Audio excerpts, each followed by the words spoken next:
जो रोटी बेलने की पकी होगी वो दिलों को तोड़ देगी, जो रोटी हाथों की पकी होगी वो दिलों को ऐसे जोड़ देगी। अल्लाह। हाँ, मेरे बेटे को भूख लगी है, मेरा दूध गिर रहा है, मेरे अंदर की कैफियत है, मेरा बच्चा उठ गया है। जो बंदा 27 दफ़ा इस दुआ को पढ़ लेगा, जो दुआ मांगेगा कबूल होगी। और फरमाया जो ये दुआ पढ़ेगा उसके ज़रिए से मखलूक को रिज़्क दिया जाएगा। मेरे आका हज पे तशरीफ़ ला रहे थे, अम्मा का मज़ार आया और मेरे आका की 60 साल के करीब उम्र थी।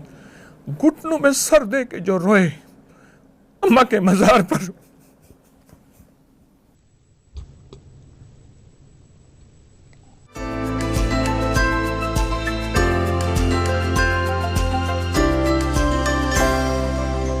सर ये जो मैं अब मेरी जो अगर याददाश्त में है तो वो फिर मैंने अम्मी के जो यानी पोते और नवासे उनको भी इसी तरतीब में वो देखा कि अल्लाह वाली कर खुशहाली तू यूँ ही देता है तू यूँ ही पाली। ये जो थपकी है जिसका भी आपने भी जिक्र किया, अब ये हाथों वो होते, लेकिन ये थपकी देना जो है ये क्या कर देती है थपकी? जो रोटी बेलने की पकी होगी वो दिलों को तोड़ देगी, जो रोटी हाथों की पकी होगी वो दिलों को ऐसे जोड़ देगी। अल्लाह अकबर। बेलने की आप कह रहे हैं वो तोड़ेगी, जो ये होगी ये जोड़ेगी। हाथों का दो असर है, दो हाथ आपस में है। इसी तरह जो मशीन की थपकी है कि मशीन मसाज वाली है, जो हाथों की थपकी है उसमें 7 तवज्जुहात भी शामिल हो रही हैं, कैफियत भी शामिल हो रही हैं, वजद और विजदान भी शामिल हो रहा है, दर्द और हमदर्दी भी शामिल है। वो तवज्जुहात, ये देखें आप नेशनल जियोग्राफी को उठाएं, कूंजे मेरे यहाँ हवेली में हैं, कूंजे ठंडी जगह रहती हैं, उनका मिजाज है, लेकिन गर्म जगह जाके अंडे दे आती हैं। साइबेरिया सारा इधर आना जो यही जी। अच्छा, अंडे दे के फिर वापस चली जाती हैं, वहीं तवज्जुहात से अंडों को सींचती हैं, और जिस अंडे से तवज्जो ख़त्म हो जाए वो ख़राब हो जाता है, जिस अंडे पे पूरी तवज्जो रहे एक वक्त से मुद्दत के बाद बच्चा निकलता है और उड़ के फिर अम्मा के पास पहुंच जाता है। ये तवज्जुहात माँ की हैं। परिंदे को तो तवज्जुहात मिल जाती हैं, माँ माँ होती है। ये अंडों की, और जब आपने अभी मुर्गी ये सब बात की तो वो तो अगर उसको जब हिफाजत करनी हो अपने चूचों की, वो तो फिर कुछ नहीं देखती। कहने लगे कि मुर्गी जब 21 दिन का चिल्ला करती है अंडों पे तो उसे 3 चीज़ें मिलती हैं। एक टीम मिलती है चूज़ों की, दूसरी जुर्रत मिलती है, बिल्ली पे झपटती है, इससे पहले डरती है, फिर झपटती है। हाँ, और तीसरी खोज मिलता है, वो ऐसे करके खुराक लेती है और बच्चों को पुकारती है।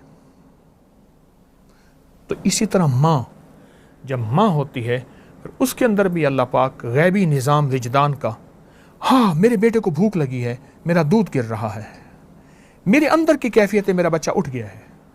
वो एक कश्फ होता है माँ को जो पर किसी को नहीं होता। मेरी अम्मी जी अल्लाह बख्शे कहती थी कि वो माँ 7 पर्दों में देख लेती है। हाँ, सच है, 7 पर्दों में कुछ छुपा नहीं होता। छुपा नहीं,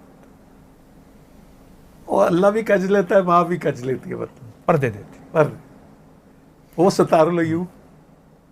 एक ट्रांसपोर्टर ने मुझे एक बात कही, कहने लगा हम सुबह जाते थे अपने कारोबार पे, शाम को आते थे, एक दफ़ा ईद का दिन था तो अम्मा ने मुझे साय में देखा, कहने लगा हाँ पुत्र आते रहता, मस ले आइए, मस मूछे मसे जो मसे जी जी जी, तेरी तो मसें आ गई हैं, अच्छा जवान हो गया है, अच्छा अब तेरी मैं शादी का फिक्र करूँगी। बस कहा कि एक दफ़ा अम्मा ने मुझे उजाले में देखा था, पर उसके बाद फिर अम्मा दिन रात फिक्र में थी और मेरी फिर शादी कर दी।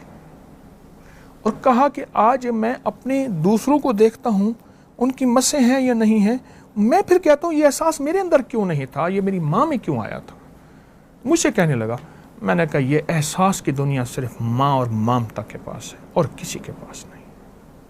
एक काफिला जा रहा था तो काफिले वालों ने भूख पड़ गई, 3 दिन के बाद उन्हें हाथी का बच्चा मिला, उन्होंने हाथी के बच्चे को ज़बह कर दिया, खा गए।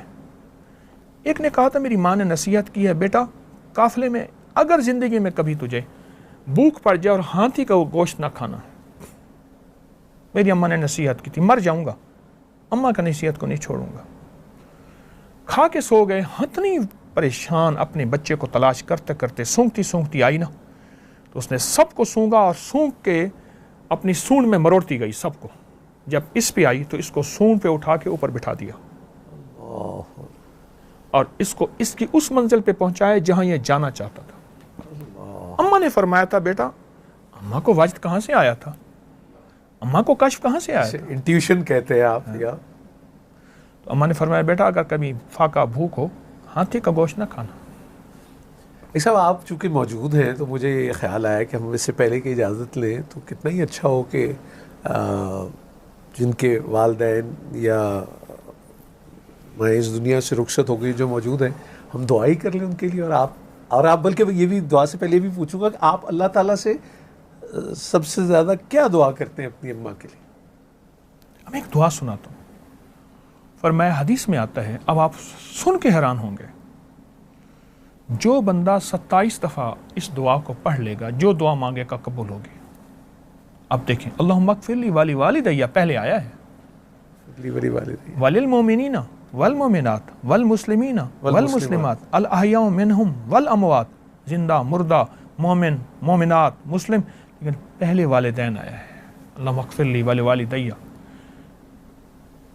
और हदीस में यहाँ तक आया है कि जो ये दुआ पढ़ेगा, और फिर रब्बना अग़फ़िर ली वली वालिदैया आप हर नमाज में भी हर नमाज बिल्कुल ठीक। और फरमाया जो ये दुआ पढ़ेगा उसके ज़रिए से मखलूक को रिज़्क़ दिया जाएगा और उस मुस्तजाबुद दावत हो जाएगा। मुस्तजाबुद दावत ये है, बस यूं हाथ उठाया ही नहीं। मूसा अलैहिस्सलाम ने अल्लाह से अर्ज़ किया कि या अल्लाह, मेरा जन्नत में साथी कौन होगा? अल्लाह पाक ने फरमाया, बगदाद के फ़लाँ मोहल्ले की फ़लाँ गली के फ़लाँ घर में कसाई है, वो तेरा जन्नत में साथी होगा। चल पड़े, सफ़र करते करते वहाँ पहुँचे तो कसाई की दुकान पे पहुँचे और दुकान के बाद घर पहुँच, उसके साथ कहा मैं तेरा मेहमान होना चाहता हूँ, परदेसी हूँ।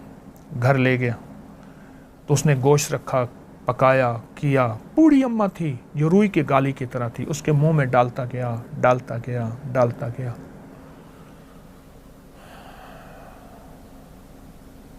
अम्मा को खिला के फिर बच्चों को खिलाया, खुद खाया।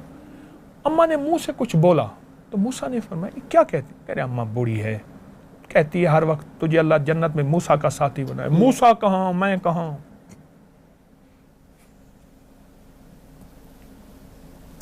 मूसा कहाँ, मैं कहाँ? अम्मा बस बूढ़ी है, दुआएं दे देती है। कहा तुझे मुबारक हो, मैं मूसा हूँ और रब के इंतखाब पे आया हूँ, तो माँ की खिदमत करता है, इस खिदमत की वजह से तुझे मैं ढूंढता ढूंढता खुद पहुँचा। तो ये जो अल्लाहुम्मा अग़फ़िर ली वाली वालिदैया वाली दुआ है, अगर इस दुआ को पढ़ा जाए और वालिदैन और मोमिनीन मोमिनात सबका तसव्वुर हो, और जैसे आपने फरमाया रब्बि अग़फ़िर ली वाली वालिदैया, हर नमाज के बाद ये नमाज मुकम्मल ही आप ये देखें ना, ये नमाज के बाद अत्तहियात में क्यों है? उसकी वजह है कि अत्तहियात नमाज की तकमील है और ये उसकी स्टैंप है, मुकम्मल और तस्दीक। अल्लाह अकबर, ये उसकी मोहर है।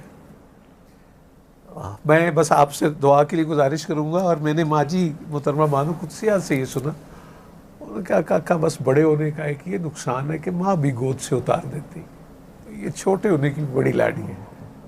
और ये दुआ फरमा दीजिए, बिस्मिल्लाह। अल्लाहुम्मा सल्लि अला मुहम्मद अब्दिका व रसूलिका व सल्लि अलल मुमिनीन वल मुमिनात वल मुस्लिमीन वल मुस्लिमात या अव्वलल अव्वलीन व या आखिरल आखिरीन या ज़ल कुव्वतिल मतीन या राहिमल मसाकीन या अरहमर राहिमीन या अकरमल अकरमीन या अजवदल अजवदीन या ज़ल जलाल वल इकराम। अल्लाहुम्मा अग़फ़िर ली वरहमनी वआफ़िनी। अल्लाहुम्मा अग़फ़िर ली वाली वालिदैया वलिल मोमिनीन वल मोमिनात वल मुस्लिमीन वल मुस्लिमात अल अहयाउ मिनहुम वल अमवात इन्नका मुजीबुद दावात नस्तग़फ़िरुका व नतूबु इलैक। परवरदिगार आलम, जिस तरह हम यहाँ जमा हैं ऐसे जन्नत में जमा कर दे, ख़ात्मा ईमान पे कर दे, और जिनकी माएँ हैं उनकी आँखों में मोहब्बत दे दे, उल्फत दे दे, उनके बोलों में नरमी। ए मौला, और जिनकी इस दुनिया से रुखसत हो गई हैं, वो माँओं को ना भूलें, उनकी कब्रों को ना भूलें, उनको हदिया देना ना भूलें। अल्लाह वो घड़ी कैसी होगी जब मूसा अलैहिस्सलाम, जिसको कुरान में उम्मे मूसा फरमाया और उनका नाम यूँ खाबिस, अल्लाह वो अपनी माँ को कैसे मोहब्बत देते होंगे। उम्मे मूसा, या अल्लाह हमें भी माँओं को दुआएं अता फरमा और दुआओं से दूर ना फरमा, वफ़ाओं से दूर ना फरमा, कैफियत से दूर ना फरमा। मेरे आका हज पे तशरीफ़ ला रहे थे, अम्मा का मज़ार आया, अब हमें सारा लश्कर वहीं रह गया और मेरे आका की 60 साल के करीब उम्र थी। घुटनों में सर दे के जो रोए, अम्मा के मज़ार